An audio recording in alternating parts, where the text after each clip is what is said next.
step in last year, that's so news. The shit we shopping come with a subscription like it's Pro Tools. I'm selling dog food, I feel like Photo. Basically. Look, we don't step in last year, that's so news. The shit we shopping come with a subscription like it's Pro Tools. I'm selling dog food, I feel like Photo. Hold up, wait, I'm from Martin, got it tatted, fuck a logo. You a Mickey, you a Goofy, this ain't Disney, we don't know you. You a Mickey, you a Goofy, this ain't Disney, we don't know you. You a Mickey, you a Goofy, this ain't Disney, we don't know you. I ain't going back and forth on the gram, I be in Gomo, got a chopstick with me, call it. Year of the Dead rapper, or injured rapper, whatever you want to call it. Recipes to Pop Smoke, recipes Mo 3. Much health, prosperity to Boosie and Benny the Butcher. Let's be honest, y'all. 2020 was a hard and fucked up year. We went through a lot as far as this coronavirus thing goes. We went through a lot when it came to celebrities that we all look up to and admire, either being hurt or just plain killed off. And as sad as it is for me to make this statement, it all kicked off with Nipsey getting killed. I think Nipsey getting killed was the beginning of what we now know as the age of the dead rapper, or the year of the dead rapper.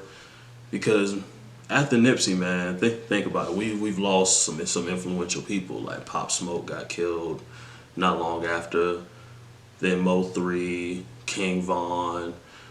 You know what I mean? And me personally, I didn't know these guys. I really didn't start listening to King Von until maybe 2 weeks before he got killed.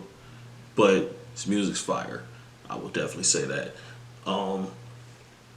Beyond that, man, I definitely gotta agree with Cannon again, because in this day and time and this climate of the music industry and what's been going on in the world lately, it would be kind of idiotic, and not even kind of, it is idiotic to think that even rappers with criminal backgrounds or, you know what I mean, history with the law shouldn't be able to own firearms to protect themselves.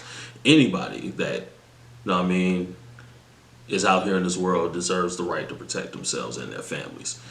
Shouldn't matter what they've done in their past, especially if they've repaid their debt to society, like Candace said.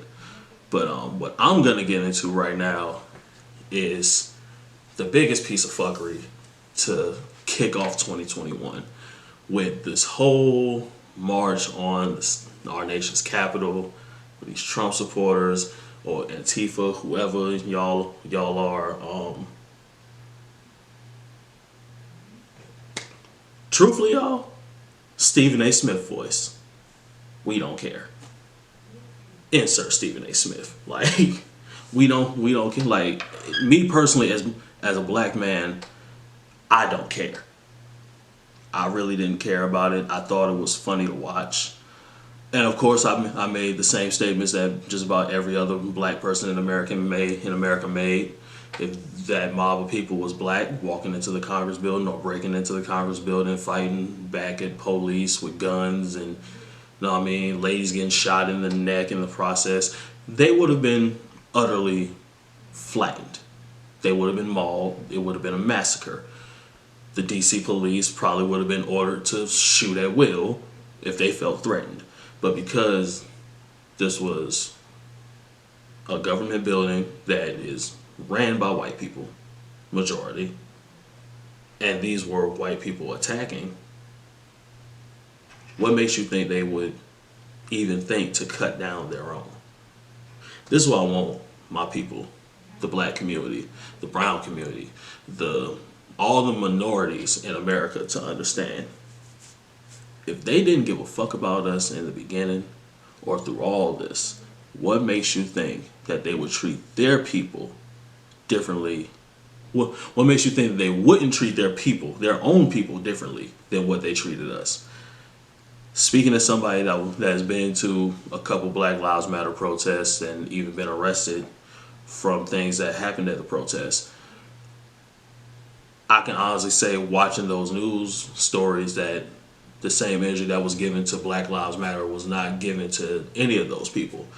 You know what I mean? I see images of white men throwing punches at cops, throwing chairs, stealing podiums, breaking into government officials' offices. Like, let's be honest, people. We all know if that was a group of black people, as soon as we start forming in a group 10 or better, they're calling the cops. As soon as we break one window in the Congress building, mobilize the National Guard, shut it down, cities on curfew, nobody outside their house. It would have been a way bigger blow up in the media than they made it. And truth be told, I don't live in DC. I don't really spend too much time in DC, so I don't know how this directly affected the minority communities in DC. I've only gotten a chance to talk to one of my guys that lives out there, and his biggest thing was that it interrupted his work day, being that he works construction and was on a site not that far from where everything happened at. So because of it, he had to stop his work day, and they couldn't go back to work for like the next 2 days. I want to say he said, but don't quote me. Either way it goes, man, I don't think that us as a black community should really be dwelling on this situation. And as much as I may get trolled in the comments for making the statement I'm about to make, I agree with Hassan Campbell. Yes, I said it, and I will be tagging him in this. I agree with Hassan Campbell.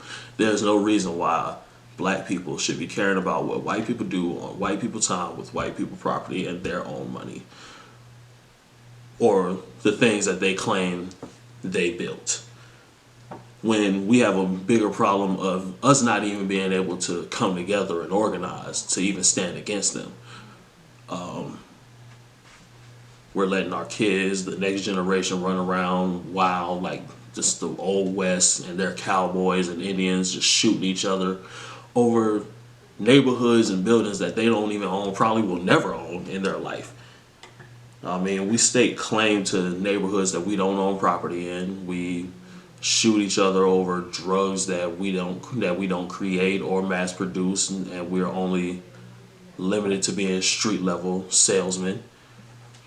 I mean, and tell the truth, it's pretty idiotic to sit here and really criticize the government for not dealing with their own race of people the way that they deal with us, when we deal with them in a different way than we deal with our own people. See, the fact of the matter is, man, when one black man sees another black man walking towards him on the street, his first instinct is to get defensive, prepare himself for a confrontation just in case anything happens. But you see a white man come down the street, you're automatically moving out of his way and don't want to get, too aggressive with him, because we know as black people, white people will call the police and we'll end up in jail no matter what we did. It's time out for that, man. It's time to start giving everybody the same energy. And honestly, I would call for us giving each other the same energy that white people give each other. I'm not saying treat people differently than, what their rights are supposed to be. I'm not saying be racially against other groups, but it's time that we start treating each other as black people and brown people with the same respect that we would give these white people, or give them the same amount of leave alone that we would give white people. Don't be afraid to smile at another black man when you see him coming down the street. Black women, don't be afraid to smile at a brother when he walking in your direction. Let's cut out criticizing each other over the smallest things. Let's stop downing each other over the way we dress or the way our circumstances are at that point in time. Because at the end of the day, we've all been there or somewhere close, or know somebody that's been there. So how hypocritical are we? Especially being that when it comes to rap music, we love hearing people talk about the struggle, even though some of us have never been through similar struggles as some of these rappers or certain entertainers. We enjoy hearing it, and a lot of us connect with it because we've been there. It's very hypocritical to me to glorify or hold somebody up who's been through that struggle and made it out, but then talk down to our neighbor who may be going through that same struggle that this rapper went through before they got rich and famous. And let's not forget, these same rappers that we glorify only get rich and famous because we give them attention and we give into what they're selling. So keep that in mind. If we support our own people locally, the way we support people that we've never met a day in our lives, we could actually get things moving. Take this podcast, for example. When me and Candace started this podcast, we really had no supporters like that. We were really doing everything on our own. Literally, some of y'all remember us literally sending episodes to everybody's inbox. But the more people that started supporting us from our own community, the more people that started paying attention, the more people that wanted to work with us, more people that wanted to be on the show, more people that were interested in the things that we're talking about, and more people that reached out to give their feedback saying, hey, you guys are really starting to gain some traction and you have a voice. Bring some attention to this. Put more emphasis on this. Maybe you should cut out doing these things and these things on your show so other people who don't do the things y'all do pay attention and can take you seriously. These are the things we think about, and these are the things that we put into action. So I think it's time that us as a black community, and when I say black community, I include all Latinos, Latinas, Latinx, whatever y'all want to call yourselves. And it's not a sexuality thing either, man. As a community, we need to get over this whole thing of, oh, I can't deal with them because they're gay. Oh, the gays are against us because we're not like that. Truth be told, I don't care what your sexual preference is, because the way I look at it, I'm not the one sleeping with you every night. You know what I mean? So that's where my head's at with it. We need to stop separating ourselves for all reasons and just come together like butt cheeks and be the shit.